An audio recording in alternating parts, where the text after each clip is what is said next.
Hello friends, नमस्कार। स्वागत है आपका हमारे यूट्यूब चैनल में जिसका नाम है इंडियन एजुकेशन परीक्षा तक। तो दोस्तों, जैसा कि आप देख रहे हैं कि आज हम मुगल साम्राज्य का दूसरा लेक्चर लेकर आए हैं। मुगल साम्राज्य में आज हम हुमायूं के बारे में पढ़ने वाले हैं। हुमायूं एक ऐसा राजा था जिसका जिसके सिर पे 12 साल की उम्र में इसके सिर से बाप का साया हट गया। इसके पिता का नाम बाबर था, माता का नाम महम बेग और पत्नी का नाम हमीदा बानो बेगम था।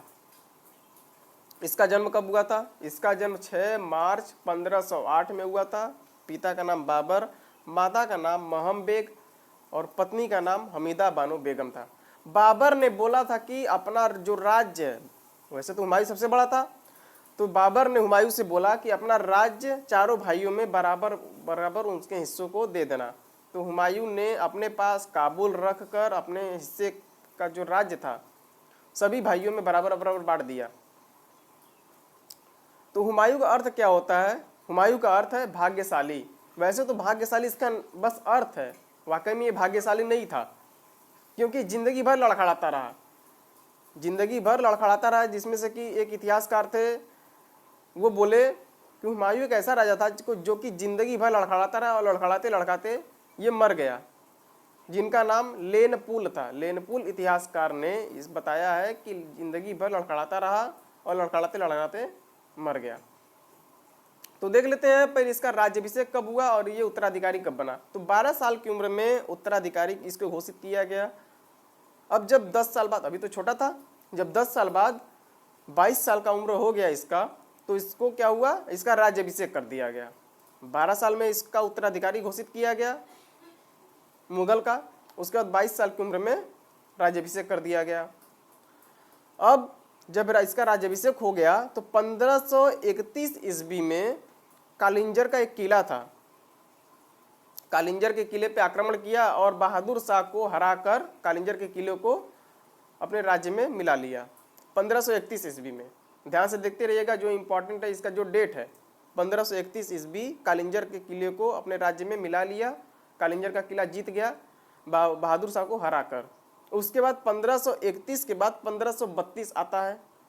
हर साल ये एक न एक युद्ध करता रहता है, जिससे कि इसके पहले जो इसके पिता थे 26 में राज्य जब अपनाए थे, पानीपत का युद्ध, उसके बाद खानवा का, लगातार 26, 27, 28, 29, 30 इसी तरीके से इसका होता गया था। तो ये भी है, 1531 में कालिंजर का किला अपने राज्य में मिला लिया था। फिर 1532 में क्या हुआ, चुनार के किले पे आक्रमण किया। तो चुनार का जो किला था वो शेर शाह मतलब शेर खां का उस पर राज्य था। पहले तो उसका नाम शेर शाह का क्या नाम था, शेर खां। तो शेर खां का राज्य उस पर था 1532 ईस्वी में चुनार के किले पे। तो इस पर ये आक्रमण कर दिया। जब उस पर 1532 पे चुनार के किले पे आक्रमण कर दिया तो शेर शाह गुस्सा हो गया और ये उस किले को घेरे रखा। 4 महीने तक उस किले को क्या किया, घेरे रखा था। तो शेर खां गुस्सा था कि इसका बदला तो लेना है। इसका बदला लिया आगे चलकर। अब इसके बाद पहले देखते हैं कौन कौन सा युद्ध हुआ। पहले 1532 में चुनार के किले को ये घेर रखा था 4 महीने तक। उसके बाद 1532 में ही हुमायूं और महमूद लोदी की युद्ध हुई, जो कि एक दोहरा के युद्ध के नाम से जानते हैं। तो 1532 में दोराह का युद्ध हुआ हुमायूं और महमूद लोदी के बीच में। महमूद लोदी हार गए, तो ये अपना जो राजधानी थी दिल्ली को बना लिया। दिल्ली में दीन पनाह नामक एक जगह है जिसे ये अपना राजधानी घोषित कर लिया और उस राजधानी को शेर मंडल के नाम से जानते हैं। ठीक, राजधानी को क्या करते हैं, शेर मंडल के नाम से जानते हैं। दिल्ली में जो दीन पनाह था उसे शेर मंडल के नाम से जानते हैं। ठीक, तो 1539 ईस्वी में चौसा का युद्ध हुआ। अब जब 1532 के बाद 1539 में चौसा का युद्ध हुआ। अब इसमें शेर खां अपना बदला लेने की कोशिश कर रहा है, क्योंकि 1532 में चुनार के किले को इसने घेर रखा था 4 महीने तक। फिर 1539 ईस्वी में शेर खां से इसका युद्ध होता है। जब शेर खां का इसका युद्ध होता है तो क्या होता है, उस युद्ध का नाम चौसा का युद्ध होता है।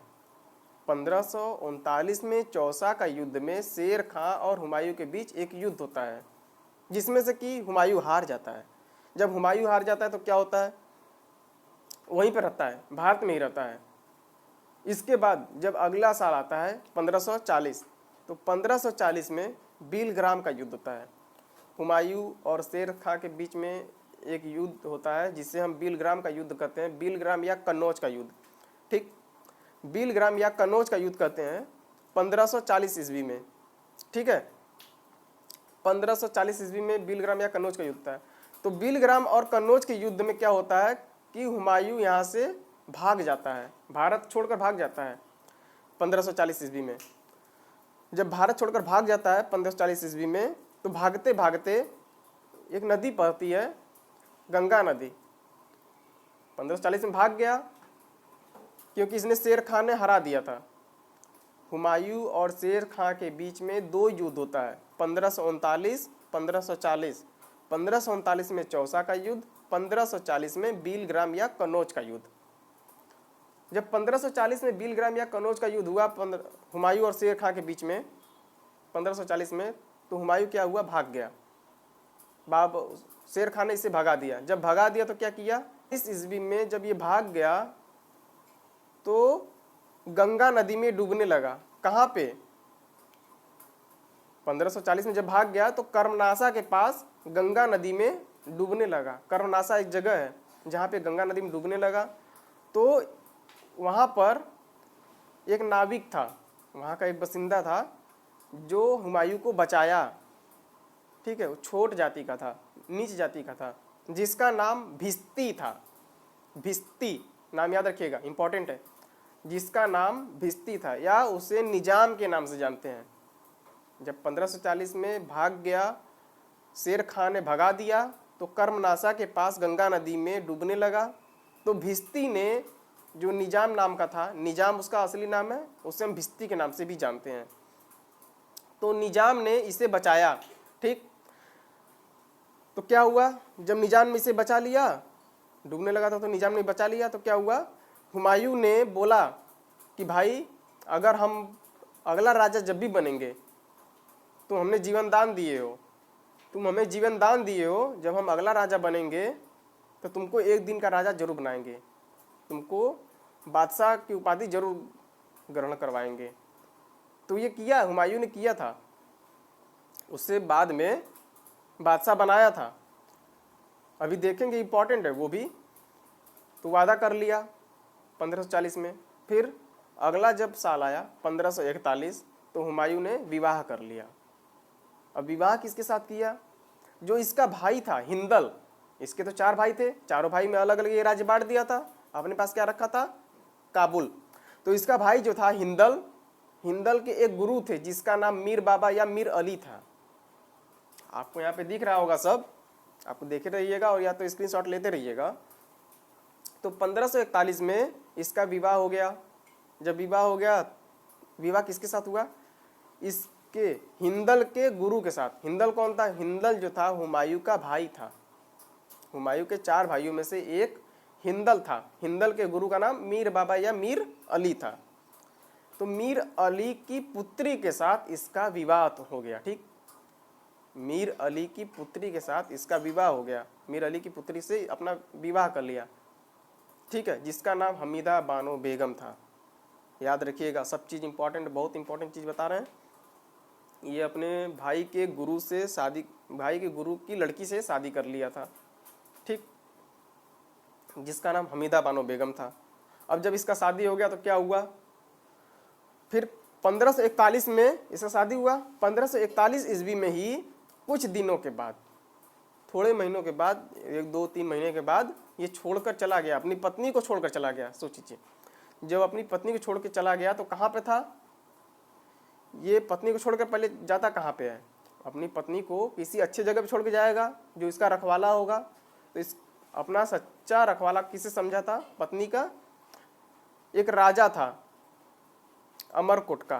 ठीक है, उसी के पास, अमरकोट कहाँ पे है, पाकिस्तान में है। तो अमरकोट में एक राजा था, उसी की जगह, उसी के स्थान पे छोड़कर चला गया। ठीक है, अब वो राजा क्या करता था, वो राजा कौन था, वो राजा उसका शिष्य था, मीर अली का। मीर अली का शिष्य था। मीर अली गुरु है ना हिंदल के भी गुरु हैं, उस राजा के भी गुरु हैं। ठीक, तो मीर अली के पास छोड़कर चला जाता है। ठीक है, जो कि वो उस पत्नी को, हुमायूं की पत्नी को बहन मानता था, गुरु बहन। ठीक, ईस्वी में वो छोड़कर जब चला गया तो अब उसके बाद अगले साल 15 अक्टूबर 1542 ईस्वी में अकबर का जन्म होता है। उसकी पत्नी जो हमीदा बानो बेगम थी, अकबर को जन्म देती है। 15 अक्टूबर 1542 ईस्वी में अकबर का जन्म होता है।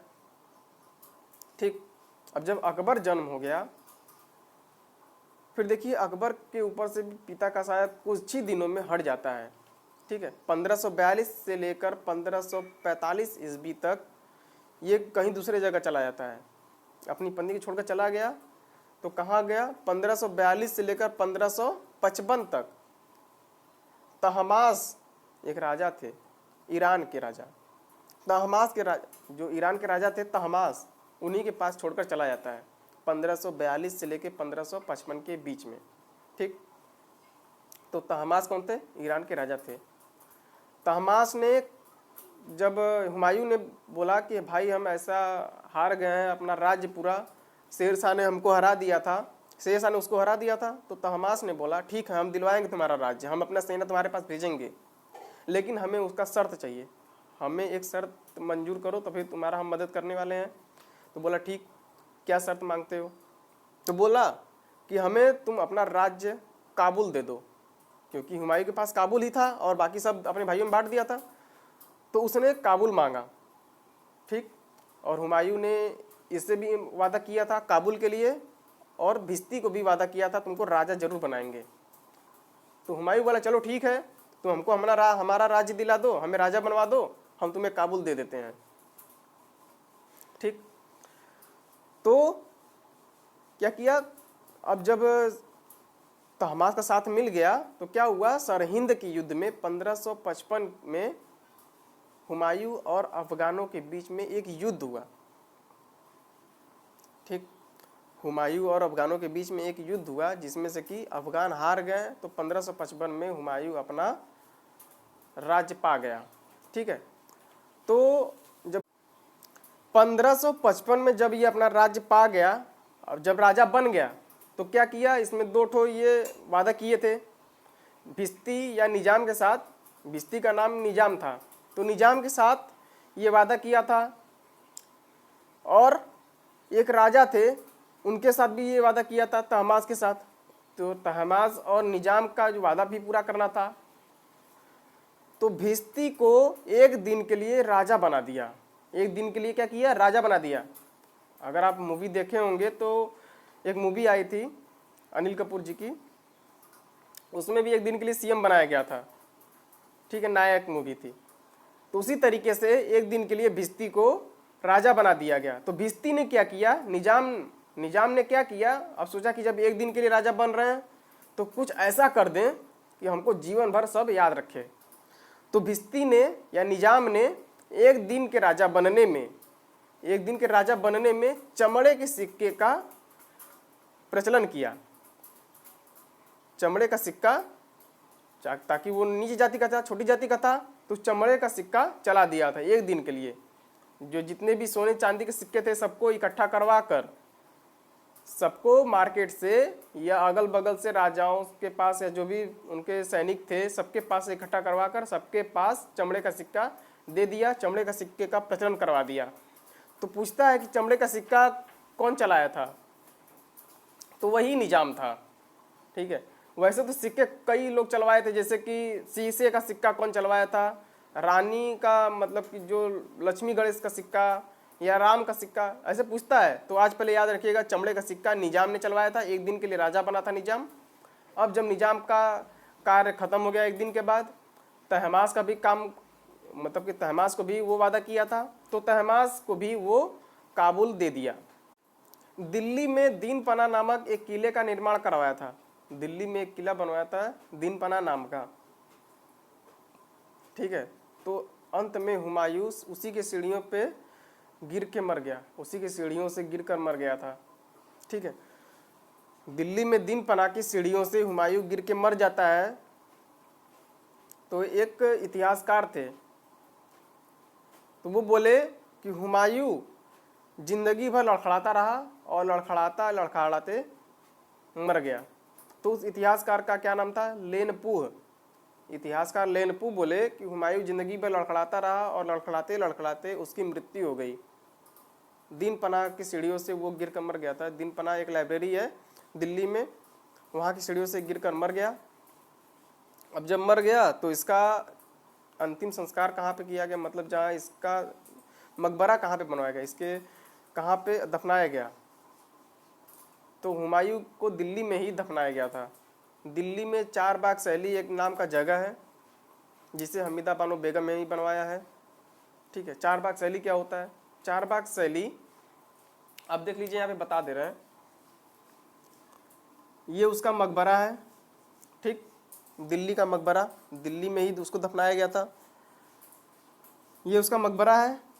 इसके चारों तरफ रास्ता, ये भी रास्ता है, ये भी पाथ है, इधर भी पाथ है, इधर भी रास्ता, चारों तरफ रास्ता है। और रास्ते के पास में इधर इधर चारों तरफ बाग थे। ठीक, 1 2 3 4, ये गोला वाला बाग है और ये रास्ता है। तो ये चारों बागों के नाम से चार बाग इसे कहते हैं। चार बाग शैली इसका नाम था। तो यहीं पे इसको दफनाया गया था। ठीक है, तो जो इसका मकबरा बनाया था, एक इंजीनियर थे, इंजीनियर मिर्जा गियास थे। ठीक है, जो इंजीनियर थे उनका नाम क्या था? मिर्जा गियास। सब आपको स्क्रीन पे दिख रहा होगा, मिर्जा गियास। तो जो इंजीनियर मिर्जा गियास थे वो इसके मकबरे का निर्माण, चित्र बनाए थे। ठीक है, निर्माण तो इसकी पत्नी करवाई थी, हमीदा बानो बेगम। ठीक है, मिर्जा गियास, इसका जो नक्शा मिर्जा गियास बनाए थे, इंजीनियर मिर्जा गियास। तो इतिहासकार लेनपुह ने बोला कि हुमायूं लड़खड़ाते लड़खड़ाते मर गया था।